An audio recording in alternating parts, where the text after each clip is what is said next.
2025 seems to be flying by. Today is March 20th, the first day of spring. And to commemorate the occasion, I have a brand new watch from Timex that came out last week. We're going to be unboxing it, taking a look at it, and talking about the other variants that were released alongside of it. Then I'll show you how it wears on me and what I think about the watch overall. Timex box, nothing to talk about here. Extremely simple packaging. Got the watch. Let's just talk about the watch because that's my favorite part. A little quick start guide in there. But yeah, packaging for Timex, like, who cares?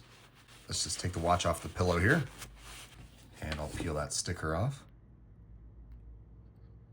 So this is the Timex MK1 Resin version. This is a 36mm quartz watch made out of a one-piece molded resin case with fixed lugs and this kind of nice yellow fabric single pass NATO.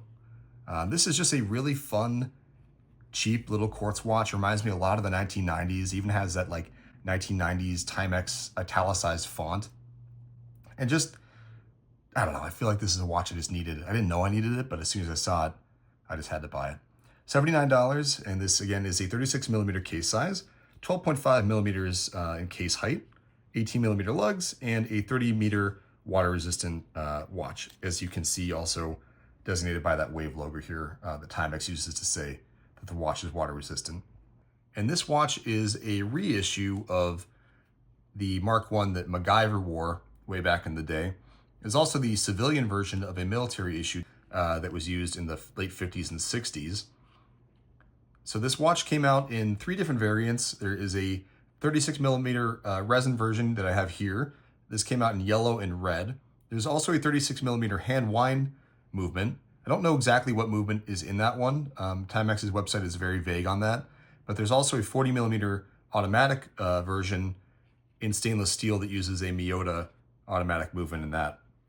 There is also a 40mm Fortnite version that I believe is already sold out, but it uses a aluminum case and a quartz movement, so a little bit more similar to this. This one is $79, the red or the yellow version. The 40mm Fortnite version is $119 if you can still get it.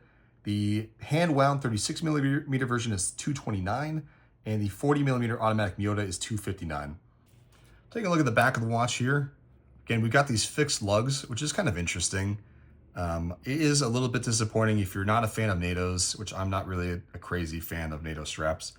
You're going to be very limited in your options here. Got this cool, like, glossy texture to the case here. We do have a removable case back, it looks like, to change that battery out. Movement Japan, water resistant, and then we've got the model name there. There's a really simple, classic field watch design here. Do a little wrist roll here for you.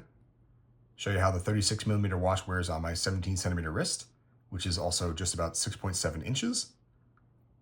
Pretty basic Lume application here on the hands. We also have it on the indexes here around every hour marker. So I'll throw that up on screen and show you how that looks.